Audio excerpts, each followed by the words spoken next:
لا إله إلا الله محمد رسول الله عليه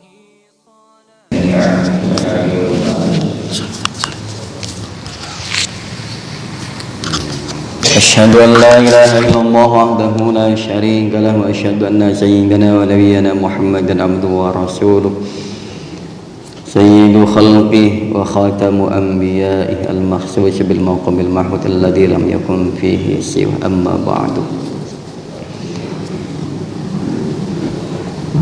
ومن شروط الصلاة استقبال القبلة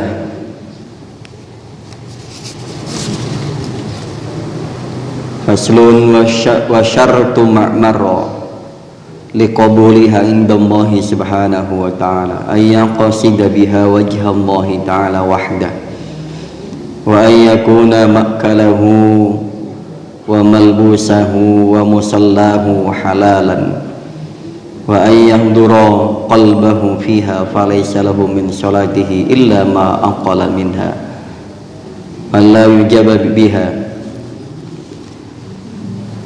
Segala puji bagi Allah Subhanahu wa taala, salawat salam semoga senantiasa Allah limpah curahkan karibaan baginda Nabi besar Muhammad sallallahu alaihi wasallam. Kita masih melanjutkan bab fikih, bab salat. Kemarin kita sampai pada wa min syurutis shalah istiqbalul qiblah.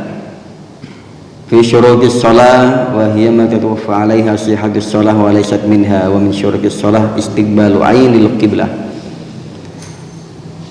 yaitu menjadi syarat sahnya salat, menjadi syarat sahnya salat yaitu istiqbalu 'ainil qiblah, menghadap ain itu wujud bentuk kiblat itu sendiri, yakinan diyakini fil qurbi bagi jarak yang dekat, bagi yang sholatnya jaraknya dekat dengan Baitullah, maka pastikan kita menghadap ke wujud kiblat itu sendiri. Wazonnan dan perkiraan, kira-kira fil bu'di bagi orang yang jauh dari tanah suci, jauh dari Baitullah. Bagi yang dekat pastikan menghadap seluruhnya ke kiblat, ke wujud kiblat itu sendiri. Sekali lagi bagi yang jauh wa dhannan fil bu'di, dan bagi yang jauh seperti kita Indonesia yang jaraknya ribuan kilometer, itu menggunakan zonan, kira-kira. Nah sekarang kita dibantu dengan adanya alat yang menunjukkan arah kiblat. Ai bi jami'i aradil badan fil qiyam, yaitu yang dimaksud adalah seluruh anggota badan kita itu menghadap ke kiblat. Wal qu'ud, dalam keadaan berdirinya, keadaan duduknya, la bil wajhi, tidak cukup hanya dengan wajahnya. Jadi yang menghadap itu seluruh anggota badan kita, bukan hanya wajah. Wala bil yadi, dan juga tidak cukup dengan tangan saja yang menghadap kiblat. Artinya kalau yang jauh pun harus berupaya sebisa mungkin, semaksimal mungkin seluruh anggota badan kita ngepas dengan kiblat. Kalau bisa jangan meleset-meleset urusan kiblat. Wala birrijli, juga tidak cukup hanya dengan kaki, nggak cukup hanya dengan wajah, nggak cukup hanya dengan tangan, nggak cukup hanya dengan kaki. Amma fir ruku' was sujud fa bi jumlatil badan, adapun ketika sujud dan rukuk seluruhnya menghadap kepada kiblat itu sendiri.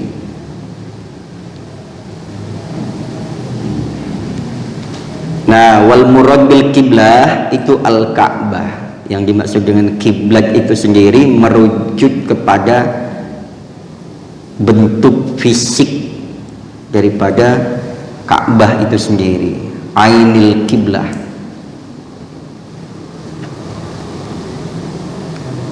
Jadi benar-benar ditentukan.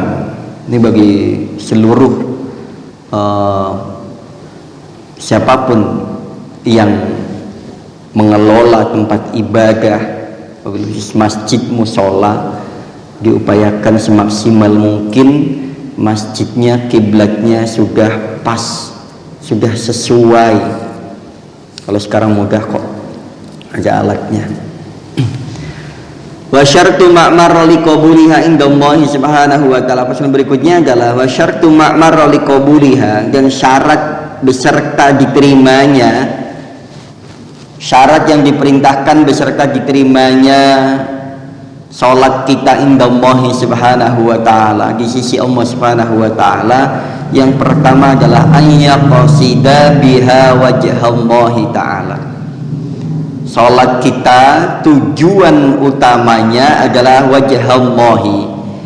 Wajhallahi yang dimaksud adalah yaitu aizatihi, yaitu zatnya Allah subhanahu wa ta'ala. Jadi yang menjadi syarat diterimanya yang berikutnya, ya sekali lagi, bahwasanya niat dan tujuan utama kita salat adalah ayyaqsida biha wajhallahi aizatihi wahdah. Sudah niatnya satu, Allah subhanahu wa ta'ala, enggak lain. Lalit tom'i fi sawab fil jannah walalil harab minal iqab wal khawf minan nar, bal likaunihi ta'ala ilahahun wa huwa abduhu, bal likaunihi ta'ala ilahahu wa huwa abduhu ta'ala, ay ayyatluba biha sawab wal jannah aw yakhafu minal iqab bin nar aw ayatasharrafa biha wa yusabu ilaihi ta'ala. Jadi tujuan utama sholat itu ya karena Allah subhanahu wa ta'ala, nggak ada lain. Bagaimana dengan tujuan yang lain? Lalit tom ifis sawab, bukan karena pahala. Lafil jannah, bukan karena surga. Walalil harab minal iqab, bukan karena pengen dihindarkan dari azab neraka. Wal khauf minan nar, bukan karena dihindarkan dari rasa takut daripada neraka, juga bukan karena ketakutan atas neraka itu sendiri.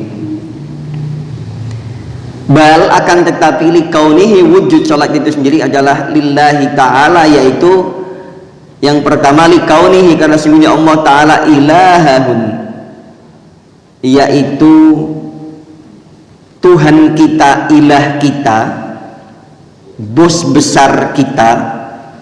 Wa huwa abduhu ta'ala, sedangkan makhluk itu sendiri, hamba itu sendiri adalah hambanya Allah subhanahu wa ta'ala.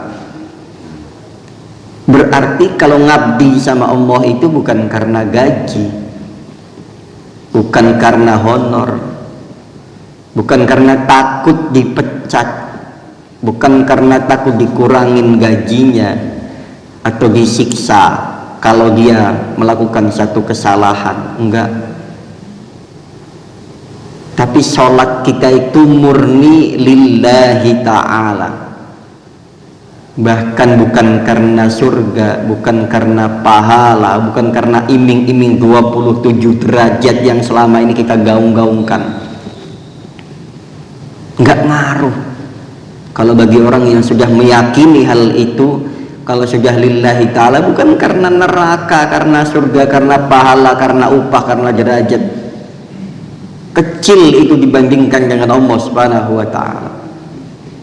Karena memang sudah selayaknya Allah kita sembah, sudah selayaknya kita sebagai hamba menyembah Allah subhanahu wa ta'ala, bukan karena upah. Jadi yang sholatnya masih ngarepin macem-macem, coba lebih ke dimurnikan lagi sholatnya. Kalau kita masih ngarepin sholat itu karena yang lain-lain, apalagi kok sampai sholat itu karena pengen disejahterakan hidupnya, pengen diangkat derajatnya. Berarti tujuannya hal-hal lain di luar Allah Subhanahu wa ta'ala. Bagi Allah itu kecil. Kalau mau udah suka sama hambanya, nggak usah diminta pun yang lain-lainnya sudah Allah penuhi. Apalagi urusan rezeki, Pak. Urusan rezeki itu sudah ditanggung, di-cover oleh Allah Subhanahu wa ta'ala sepenuhnya, bukan karena faktor agama, bukan karena faktor keyakinan, bukan karena faktor kedekatan dengan Allah Subhanahu wa ta'ala. Sifat rahmannya Allah mencakup seluruh makhluk, dari apapun makhluknya sudah Allah cukupi dengan satu sifatnya Allah Ar-Rahman itu sendiri. Mau apapun agamanya, apapun keyakinannya, apapun manhajnya, kalau urusan rezeki itu bukan karena lain-lain, tapi memang sudah janjinya Allah, memang sudah, mohon maaf bahasanya adalah sudah kewajiban Allah mencukupi kita makhluknya.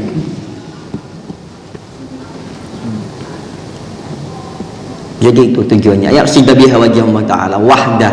Udah, wahdah itu spesialis, hanya Allah Subhanahu wa ta'ala, bukan lain. Jadi nggak usah ngarep-ngarepin hal-hal lain, nanti biar Allah yang ngurus. Urusan yang lain-lainnya biar Allah yang urus. Kalau Allah sudah cinta, kalau kita kan cinta sama seseorang, kita nggak mau orang itu sengsara. Kalau kita mencintai seseorang, kita nggak mau orang itu kok terlunta-lunta, orang itu kok sampai nggak makan, orang itu kok sampai nggak kecukupan hidupnya. Pasti akan kita upayakan maksimal. Itu kekuatan manusia dengan kekuatan Allah Subhanahu wa ta'ala. Siapapun yang Allah cintai, akan Allah semuanya Allah cukupi,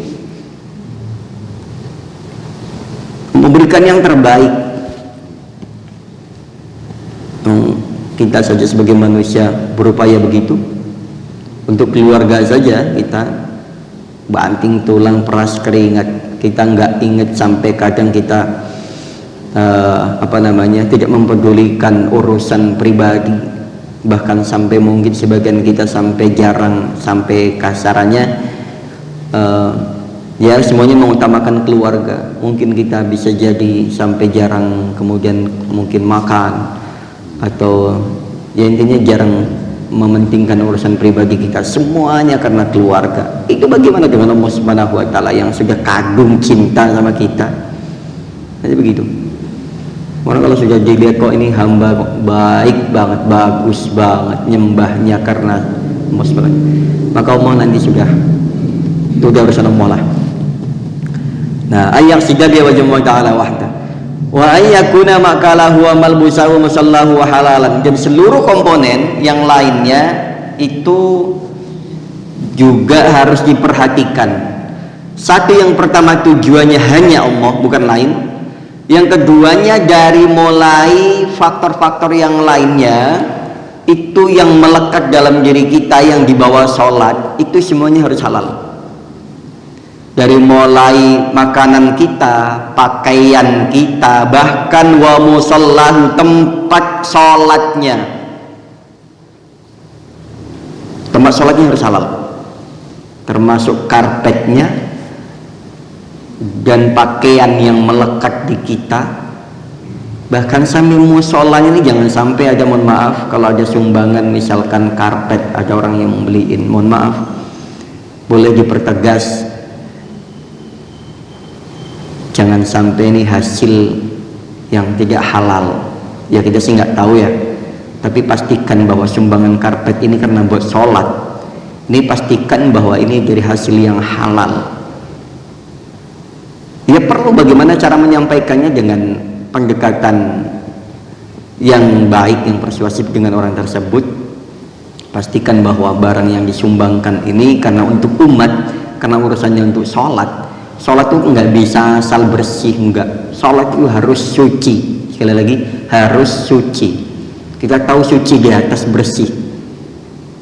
Jadi sholat itu nggak cukup bajunya bersih, nggak cukup hanya bersih, harus suci.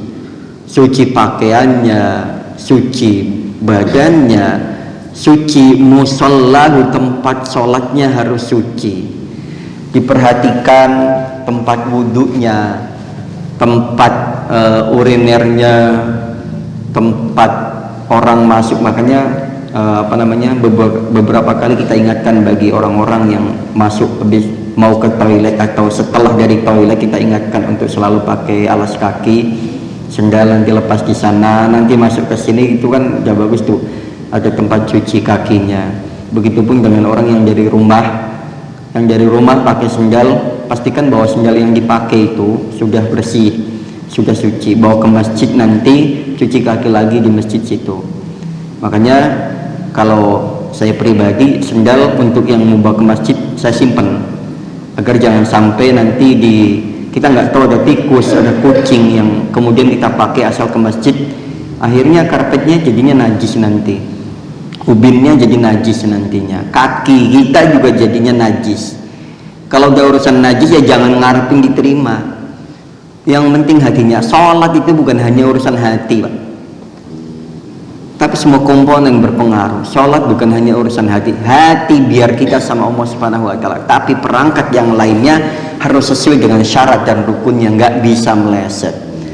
Paling ibadah, paling jelimet itu ya sebenarnya sholat, karena melibatkan semuanya, dari mulai niatnya, tujuannya, pakaiannya, badannya, bahkan tempat sholatnya pun harus.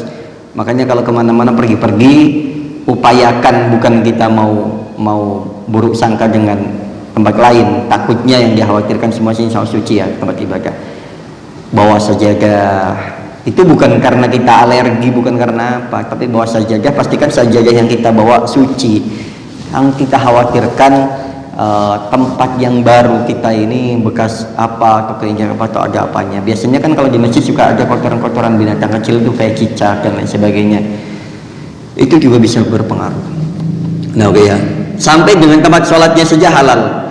Wa ayyaduraqal bahu fiya, baru setelah itu baru menghadirkan hati di dalam sholat tuh. Jadi bahkan hati itu adanya setelah niat, tujuan, badan, pakaian, musola atau tempat sholatnya itu sendiri, barulah menghadirkan hati kita. Dihadirkan dalam sholat, nggak boleh kosong. Wa ayyahdura qalbahu fiha, dihadirkan hati kita dalam sholat.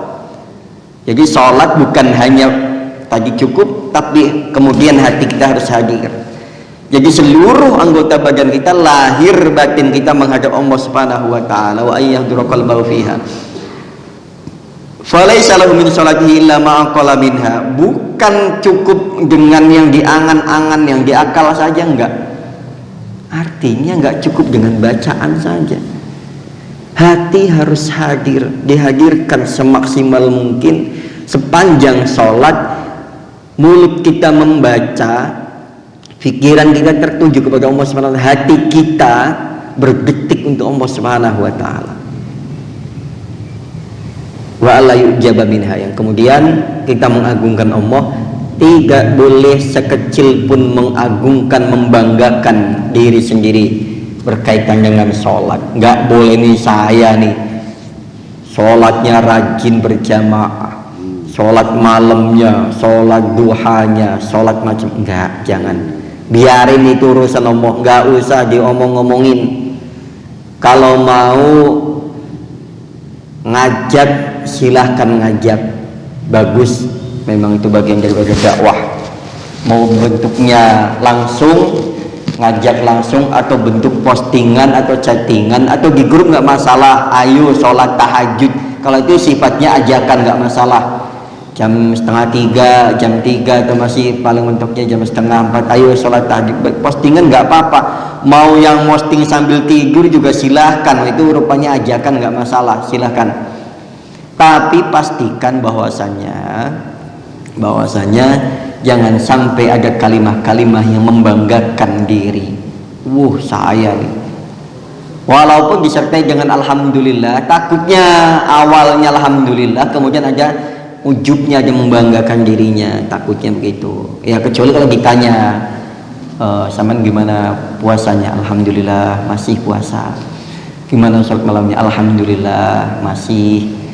Itu aja, nggak usah saya nih paling rajin sholat ke masjid, paling rajin puasa sunnah, paling rajin sedekah, jangan nanti menggugurkan hal-hal amalan-amalan yang sudah kita ikhlaskan selama ini. Jamaah sekalian, ayo jamaah kita perbaiki niat kita, perbaiki maksud dan tujuan kita ibadah, wabil khusus dalam hal sholat ini, perbaiki syarat dan rukunnya agar supaya sholat kita ini memiliki kualitas yang bagus, memiliki dan menambah kedekatan kita kepada Allah Subhanahu wa Ta'ala. Kalau sudah dekat nggak usah bingung, orang udah dekat nggak usah pakai proposal juga udah tahu. Yang pakai proposal itu kan orang jauh. Kalau sudah dekat dengan Allah Subhanahu wa Ta'ala nggak usah pakai proposal. Urusan rezeki itu kecil bagi Allah Subhanahu wa Ta'ala. Urusan kemaslahatan, kemakmuran manusia, makhluknya itu kecil sekali bagi Allah. Rezeki kecil bagi Allah, urusan duniawi kecil bagi Allah Subhanahu wa Ta'ala. Perbaiki sholat kita, maka Allah akan memperbaiki hidup dan mati kita. Subhanallah wa bihamdika asyhadu an la ilaha illa anta astaghfiruka wa atubu ilaik. Wassalamualaikum warahmatullahi wabarakatuh.